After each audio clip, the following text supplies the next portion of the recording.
Hello, lovely people. I welcome you once again to Bright and Clara's channel. Thank you all for clicking. This is episode 29 on the Empire's project. All right. So again, we are back giving you a back-to-back update on the various projects that we have. Apparently, we are shifting towards the Empire's project after working on the project Noah. Okay, so yes, in the meantime, there are other projects like the Oya River project. I'll be sharing that with you. Okay, and then we're gonna head to Lake Bosomche in Kumasi. That also I'll be sharing with you. All right, so in your view is a 3D representation of a 4-bedroom house. Okay, so let's dive into the video. Apparently, we are on a perimeter fence wall. Perimeter fence wall comes in diverse design. There are various designs that you can choose from, and that will determine the cost of the fence wall. Most often than not, people prepare estimate, and other people take it as though it is standard across board. Estimate varies with location. Every location you go, there is always a change in pricing in terms of blocks, in terms of materials. You understand? So depending on the location, you cannot say that all estimates are equal. Are you with me? There are other places that you get it cheaper, other places you get it higher. Again, depending on the location. Again, the estimate will be dependent upon the design that you choose. And then the concept. Now, what is the concept? Okay, someone says, I need a fence wall without pillars. Meaning you are cutting away iron rods. Okay, you are cutting the cost of iron rods. You are cutting the cost of labor for the steel bender. That is one. Number two, you are cutting away carpentry, which is boards and the labor for the carpenter. That is what you are cutting away. So these two items you are eliminating from the estimate. Are you with me? So what are you going to do? You're going to have just blocks, and blocks every 10 feet you're going to use the block as a pillar.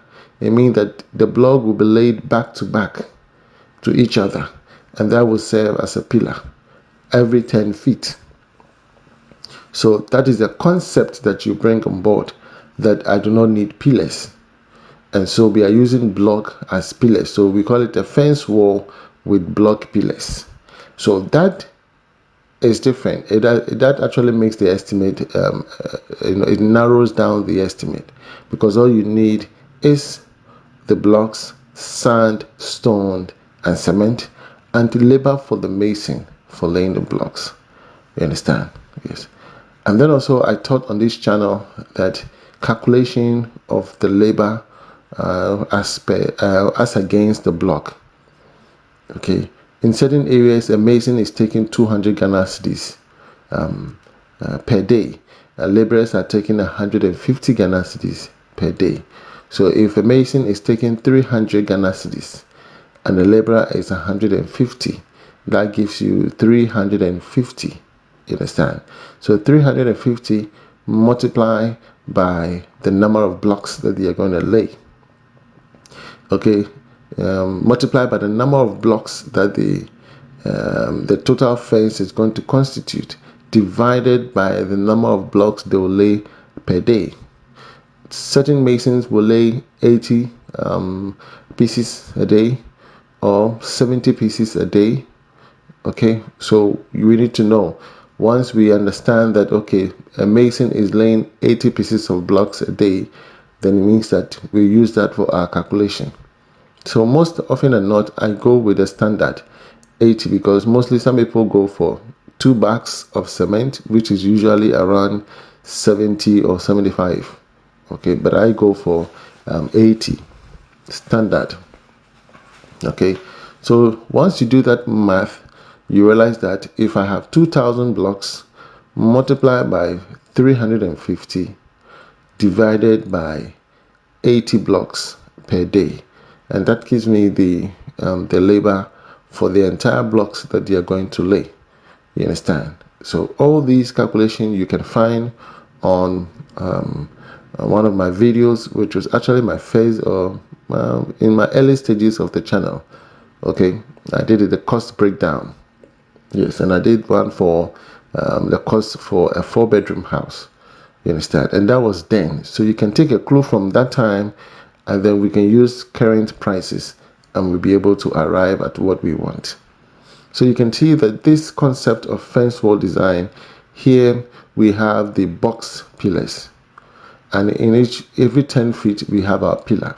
Every 10 feet we have our pillar, and you notice that we've been able to level the entire area, because you realize that we had water in the ground. But look at what we've done so far. You understand? Look at what we have done so far. We've laid the blocks, get the laterite to come in, leveled it up neatly all the way to the corner. We are going to put laterite and ensure that we have a very solid area. Should it rain again, we will not be affected. You understand? Should it rain again, we will not be affected that much. So gradually, we are changing the environment for our client. You understand?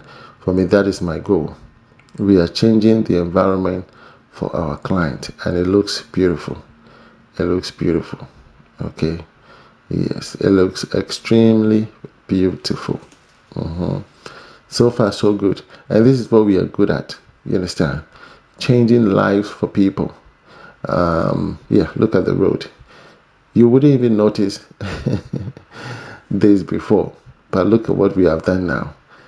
Putting the laterite, the road is clear, the fence wall looks neat. Okay, the house is standing tall. Man, it's such a beautiful journey.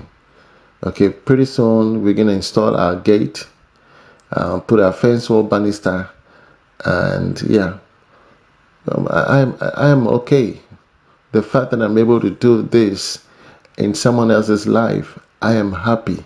You understand? And these are some of the little things that you can do to change the lives of other people. I came into the YouTube space with a big heart of love, understanding, and hope, so that we bring hope to those who don't have it. And yes, a lot of people have families, members around to do this, but due to the trust issue and all this scandal, I find myself in a position where people are able to give me their money, and I'm able to deliver. You understand? I deliver. I deliver perfectly. Yes, I deliver. Because previously, this entire place, looking at this entire place, okay, filled with this grass.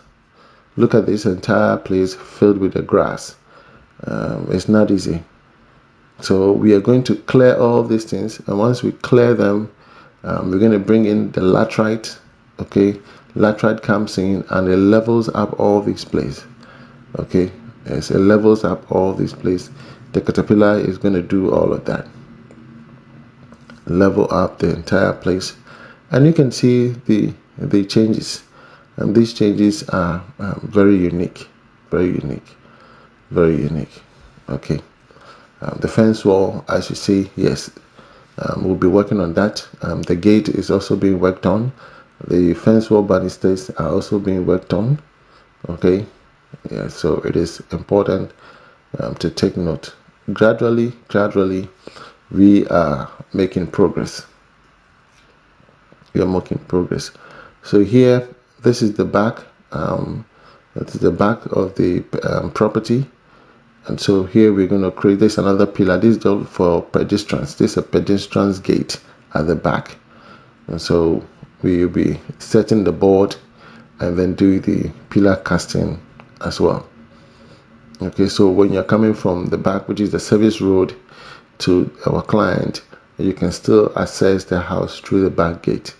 You understand? Yes, and that means that we have to provide a certain locking mechanism that whenever you are from that side, all you have to do is ring a bell, they press the button, and the gate opens. Okay, and that's how it's going to be. So far, so good.